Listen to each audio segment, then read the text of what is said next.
Hey, good morning, everybody. Welcome back to another episode of Coffee Chat with Matt. I'm glad to be here. It is 4th of July weekend. It is July 1st today, and I hope that all of you have some fun plans, hopefully involving being outside a little bit this weekend. And this morning I thought I would come to you with just a couple of things, and then I want to talk hydrangeas. Hydrangeas are just coming into bloom, so it's a fun time to talk about them. And it's one of the plants that I probably get the most questions about, as well as like people struggling with how to care for them and that type of thing. So I want to talk hydrangeas. But I thought it might be fun to show you hydrangeas in the ground, pretty well established, and show you what they can look like and how I care for them and how I've had success and how I've had some failures with them and can tell you my experience. So we're going to talk about a few different types of hydrangeas. So I thought I'd give you a little bit of information on classifications or groups of hydrangeas, and then we'll go for a little walk. So we're going to talk about smooth hydrangeas. We are going to talk about oak leaf hydrangeas. We're going to talk about panicled or paniculata hydrangeas. We are going to talk about climbing hydrangea, which I do not have here on the property, and we are going to talk about the macrophylla or big leaf hydrangea, which I also do not have on the property, at least not any longer, and we'll discuss that. There is a group of hydrangeas called mountain hydrangeas. For all intents and purposes, I lump mountain hydrangeas in with the macrophylla hydrangeas. They're more or less the same thing. They're probably a touch hardier, but the treatment of them is basically the same. So smooth hydrangeas are the only native hydrangea here in Illinois. The oak leaf hydrangea is native to kind of the southern states, southeastern part of the country. And then climbing hydrangea and then big leaf and mountain hydrangea are Asian plants. And smooth hydrangeas are very, very easy to grow hydrangeas. And panicled hydrangeas are very easy to grow. Panicled hydrangeas, you may notice they bloom a little bit later and they have a cone-shaped flower. That's kind of one of the big things that separates them from the others. Oak leaf hydrangea has a very large oak-shaped leaf. We'll look at that. Also has a cone-shaped flower. They bloom earlier. They're in bloom right now. And then the big leaf hydrangea are the ones that everybody wants, that you see in the magazines. And, you know, the Nantucket photo shoots and all these kind of things where you've got these, 5 foot tall, 5 foot wide, 1,000, bright blue or bright red flowers. And those are the macrophylla hydrangeas. Those are the most difficult to grow in northern Illinois. Again, mountain hydrangeas like tough stuff, and some of those we're going to lump in that same category. And then climbing hydrangea is a vining hydrangea. Very cool plant. I really like it a lot. I just don't happen to have one on the property here. So, all right. So let's talk smooth hydrangea. I'm going to take you on a little tour here. So let's walk over. This is smooth hydrangea right here with those bright kind of pinky colored flowers. I've been really happy with this plant and very impressed with how well it's done. There's 3 of them in this area. We'll just kind of zoom in a little bit, and you can see those really nice pink flowers. This particular smooth hydrangea is called Invincible Spirit 2. It is, as you can see, a pink blooming variety. It tends to do quite well. I have found that the pink smooth hydrangeas are less water tolerant or less tolerant of being overwatered than their white flowering counterparts. So just be careful with the amount of overwatering that you do, especially when you're first getting them established. Look at my awful hostas and awful periwinkle. This area used to get a lot more shade. There used to be a tree behind me I've cut it down and replaced it with a new younger tree, which is no longer providing any shade whatsoever over here. So the hostas are all fried out, and my periwinkle here has got a problem called periwinkle stem blight, and that's a whole nother topic, but I'm not going to do anything about it because I'm planning on ripping it all out. So anyway, smooth hydrangea. This is the east foundation of the house. So this gets morning sun and afternoon shade. It gets, because the tree is gone, it gets pretty direct sunlight. And I'm just going to kind of walk through here and show you what I do maintenance-wise. So you can see where I trimmed this plant back last year.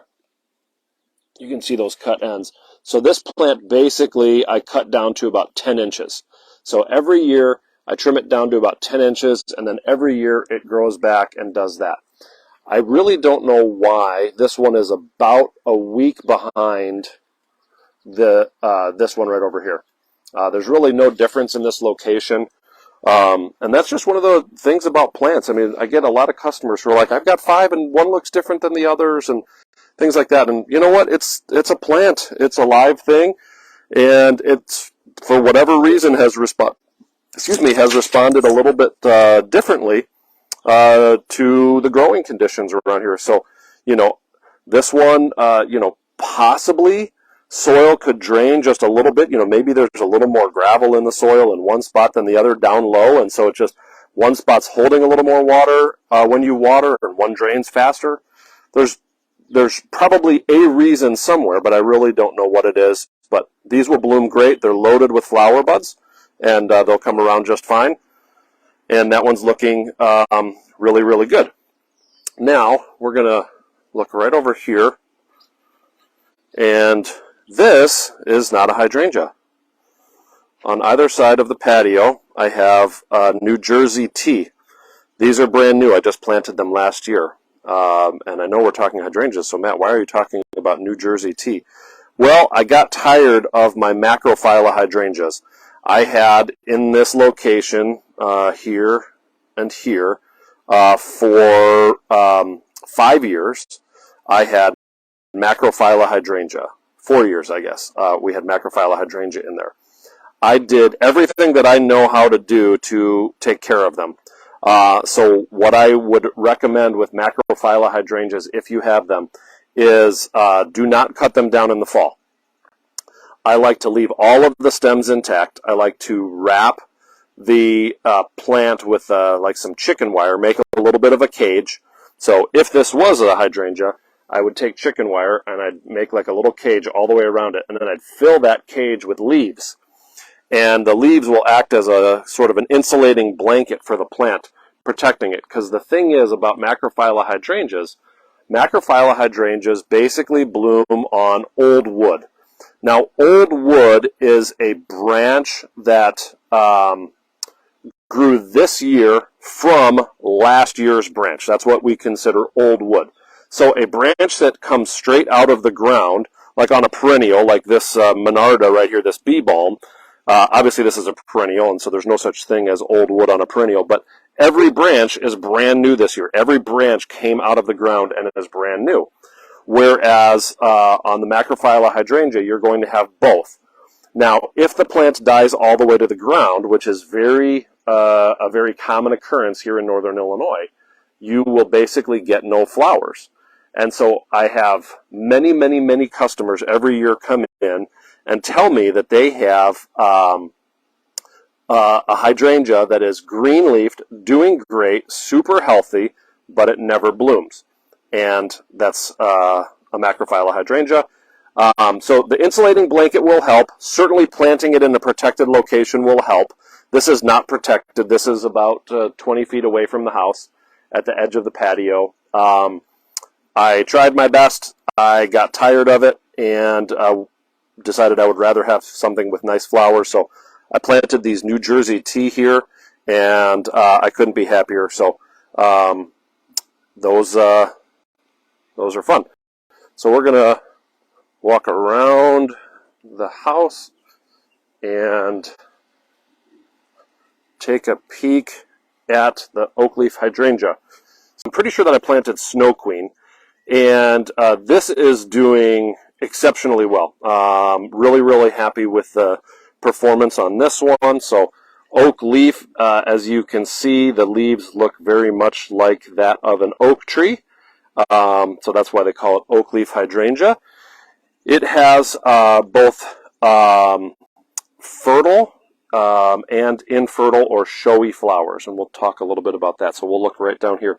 You can actually see some of the sort of the pollen and stuff that has fallen off of here. But these kind of petal type flowers here, or florets, this is technically what's called a showy flower or an attractor flower. And what that is designed to do is to attract the insects, the pollinating insects, over to the plant. And so it's showy. It's like, hey, look at me, and it catches their eye, so to speak. But down inside here, that's actually the true fertile flowers down there. That's where all the good stuff is. That's where all the pollen is. And so the insects are going to be attracted to this, and then they're going to sniff it, and they're like, hey, there's nothing here for us. And then they go inside, and they're like, oh, there's the good stuff. So this has both. It has the showy flowers and the fertile flowers on the inside. Smooth hydrangea do the same thing, and we'll look at that here in a minute as well. So here's what I do with my oak leaf hydrangea. Basically nothing. All I do is I trim off the dead flowers or dried flowers from last year. So every year I come in here, usually sometime during the winter when I can find a nice day to get in here, and I'll go down. So this flower is going to be all dried out, right? And when it's all dried out, it's winter time, I'm going to be able to see those buds right there. Those buds are still going to be evident. So that's next year's leaf bud. This is this year's leaf. That's next year's leaf bud. And I'm just going to trim this off an inch or two above next year's leaf bud. That's it. That's all I do. So I go in by hand, I prune these, and I just trim it back. And that's the result. This is south facing. It has been watered once this year. So once established, quite drought tolerant. The fall color is absolutely spectacular. It turns bright orangey red, and if you let it go, it will get, it depends upon the variety, but it'll get, 6, maybe 8 feet high. And one of the cool things about it, and we'll look at this right down here, is you can kind of see that bark. And, on some of the old ones, it looks even better. This is only about 5 years old. But the bark on these is kind of a tan, sort of peeling color, and looks a lot almost like a little river birch. So the bark is beautiful, especially the older they get and kind of the more gnarly they get, the better off they are. So you can keep them trimmed and tight if you want. I just prefer to let them go. I'm just going to let this go, and I'm hoping that it's going to get like right up here somewhere in terms of height. So that's kind of my plan, and then hopefully at that point I can kind of clean up the bottom, expose those trunks, and then do a little bit of underplanting around the base of it. So that's sort of my plan with that. This is Incredible hydrangea, which is another smooth hydrangea. So if you are familiar with Annabelle hydrangea, which has been around for a long, long time, this is sort of the next gen, if you will, of Annabelle hydrangea. It's called Incredible, and that is they're pushing 4 feet right now, 3.5 to 4 feet. These are full grown. These were actually some that I think it was 4 years. It was either 4 or 5 years ago I put these in. I literally do nothing to these, and they're doing great over here. They actually hide some utility boxes. You can kind of see the utility boxes right back there. And these were ones that we had in this sales yard, and we had a hailstorm come in, and they just got like absolutely shredded. They looked awful. They were unsellable for that season anyway. And so they were very beat up, and I took a couple of them home. I think there's 3 in here is all. It's a nice big line of them, but there's 3 in there, and I planted them. They have done exceptionally well. I have not watered these at all this year, not even once, and they are obviously looking absolutely fantastic. I cut them in half. That's my maintenance on these. I cut them in half every year, and I don't do anything else. And they just do great. And the reason that these are an improvement over Annabelle is that their stem, this stalk in here, is sturdier and thicker in diameter than that of Annabelle. And so when we do get a heavy rain, Annabelle tends to flop over.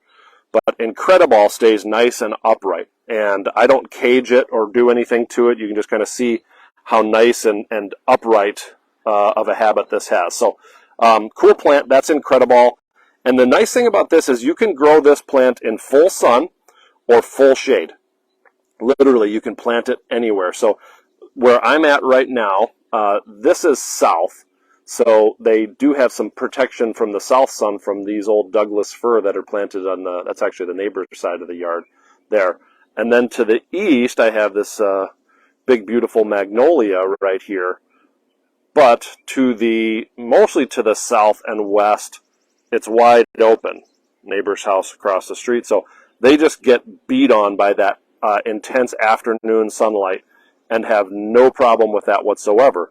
Whereas that pink one that I showed you right at the beginning is in the backyard, east side, and does exceptionally well there with just morning sunlight. And I know it's going to be a bit of a walk, but we're going to walk all the way to the back. Actually, hang on. I want to show you something. So if you look at Incredible, one thing that you will notice is there's obviously a lot of flowers, but there's basically no pollinator activity on here at all, because this big flower is basically all showy flowers. So we just talked about that, the showy flowers or sterile flowers versus the fertile flowers. And Incredible is basically made up of completely sterile flowers, which is what gives it that big, beautiful look. I mean, you look at some of these flowers back here, I mean, you know, look at the size of that. I mean, they're massive. But it's all the fertile flowers. So cool plant, but no pollinator activity on there. But this is the smooth hydrangea, and they're not quite in full bloom yet, but I wanted to show you right over here the difference between this and that Incredible hydrangea that we just looked at. You've just got 1, 2, 3, 4, 5, 6, 7, 8 showy flowers, and then all of those fertile flowers in the middle. So this is fantastic for the pollinating insects. There is a little sweat bee of sorts kind of buzzing around. You just one off the camera there. I'm sure they're not loving my presence, but so there's flies and sweat bees, both that are out here. And I've seen all sorts of other stuff. There's quite a few different insects that like these. And then this is going to bloom for quite a while. So on the shady side down here, you know, these haven't even opened up yet. So on the sunnier side, which is that side, which doesn't get much sun at all, this is basically complete shade. We're underneath the canopy of the oak. All it does is get some dappled light. And they've done really well in here. So that's the smooth hydrangea. There's another one of those, like what I call sweat bees, native bees, which again don't get as much press or publicity as the honeybees do, even though they're the native ones here that we should have. So anyway, that's kind of a little bit about the smooth hydrangea. That's another one that I basically do nothing to. I have standard sized paniculata hydrangeas right here. This one is called vanilla strawberry hydrangea. It's one of my favorites of the panicled hydrangeas because I love the coloring on it. So when we look inside here, you can see it has beautiful red stems. All the new growth has this really nice burgundy color. And then you get the two-tone with the lighter green new growth, sort of the limey green new growth, and then the darker green undergrowth. So when I stand back, you can just see how nice those are. They're Right now they're touching, they're planted up just a bit. They're every bit of 6.5 feet right now. They're just starting to form their flower buds. You can just see the buds forming right up there. So most of these don't even have their flower buds formed yet. They're going to be forming over the coming weeks. Here's a little easier one to see. So those are flower buds right there down inside. So this is going to bloom, and it's going to be absolutely covered with flowers. They're going to start off white, and then they're going to go to pink very quickly. If you have had trouble with hydrangeas, these are for sure the easiest, best blooming hydrangeas you can find. Any of the paniculata hydrangeas or panicled hydrangeas. So they will bloom reliably every year. You don't have to do anything to them. If you trim off their dead flowers, it probably cleans the plant up a little bit, but you do not have to trim the dead flowers off in order to get them to rebloom. They will rebloom perfectly fine on their own without any help from you. And they're just absolutely gorgeous. They do really well if you like to dry flowers, you know, for like some type of fall arrangement or winter arrangement. They cut and dry really well. I have watered this bed once this year. I wish I could say that I've watered it more. The Deutzia right here in the front would have loved a little bit more water than they've gotten, but they're doing fine, especially since we got that rain last weekend.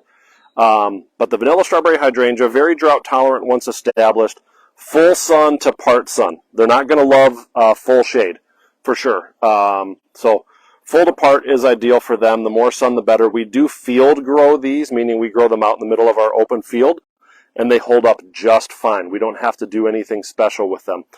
And if you're concerned about the size, you know, these getting, you know, they're this one here is pushing 7 feet.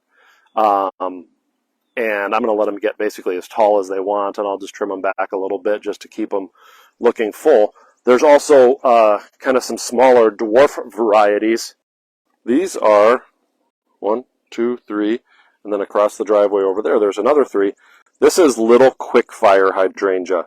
So Little Quickfire, you can see, has a much more sort of compact habit. It has this cool little ruffled leaf.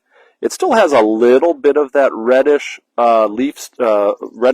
stem, but not nearly as red as vanilla strawberry. But it blooms earlier, so you can see this is covered with buds. They're not quite open yet or showing any color, but they're getting close. I'd say one more week and we'll start to see some white petals on there. But these are going to, actually the other one over here has a little bit, so a little bit of a white petal. So just starting. So this is going to be a mix of fertile flowers and showy flowers, and they're going to start off white and then turn this really nice sort of rosy pink type color. These again are tough plants. This is full hot sun. You know, this little pillar right here maybe gives this one a little bit of shade in the morning, but otherwise this is baking. I mean, I'm like literally right next to the driveway. We have no irrigation out here. They also got watered once this year when it really started getting dry. Otherwise, they did not get watered at all. There's a bunch of milkweed that has popped up out here because I let some go that the wind planted or whatever, and it has absolutely gone crazy. And you know that I love my native plants and butterflies and stuff, so I just keep cutting it out at the end of the year after the butterflies have done their thing with it, and it keeps growing back, and it is what it is. I could dig it all out or spray it if I really wanted to, but I don't. I do have monarch caterpillars out here. You can actually see some of their munch marks on some of these. So they're doing their thing, and we've had I've counted at least 15 or 18 monarch caterpillars on the property this year. I haven't really been searching for them, so kind of fun. But back to the hydrangeas. Tough plants, easy to grow. Some of the varieties are only going to get 2 feet tall. Some of them will be 3 feet tall. Some of them will be 3 to 4, and then some of them are going to be more in that like 4 to 7 foot range. And there's even a few varieties that'll get like 10 or 12. But the panicled hydrangeas are going to be your easiest to grow, you know, pretty low maintenance plants. So that's that about hydrangeas. Climbing hydrangea, which I don't have on the property, you really don't have to do much of anything to it. In fact, we'll just kind of look at, this is an old red maple at the neighbor's house here. You could easily plant a climbing hydrangea at the base of that tree and just let it grow up the tree trunk. That would be a wonderful location. I could plant one on the back of like this brick column or something, or on the front side, wherever, you know, just kind of let it grow up the brick. It does a really good job of growing on brick. It does a really good job of growing on tree trunks, but it needs some support.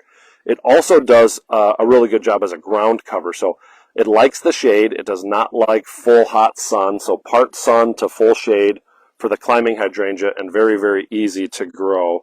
So, hold on. So very, very easy to grow. It's been a really fun morning talking hydrangea with you. If you've got any questions about hydrangeas, I'm happy to try to answer those for you in the comment section. So feel free to throw your comments in there. We'll try to answer those either as the day goes on, or whatever. We'll get you some answers.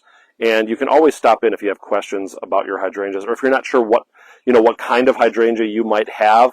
Bring in a leaf sample or something like that. We can try to give you some specifics. The only other thing that I will say is that a lot of hydrangeas, or some hydrangeas, I should say, are very pH sensitive. One of them that's very pH sensitive are the macrophylla hydrangeas. And those plants are going to, with more acid or a lower soil pH, are going to be the more vibrant colors, the dark red, the really bright electric blue. So it actually has to do with aluminum. It's aluminum ions that help make that flower color. And in a high pH, more alkaline soil, which is what we have here, you're going to tend to see more of the muted colors, the lighter pinks, paler colors, that type of thing. So if you have macrophylla hydrangeas and you're trying to get that color to be really bright, you want to use a soil acidifier. The smooth hydrangeas, the oakleaf hydrangea, and the panicled hydrangea don't really care so much about it, especially the panicled and smooth. They really do not care about soil pH. I don't do anything to any of mine. I don't put anything special on them. Maybe they get plant tone, which is just a kind of all-purpose fertilizer. It does really well. Yeah. So that's that. I'm going to get out of the rain and hope that maybe it'll rain even more.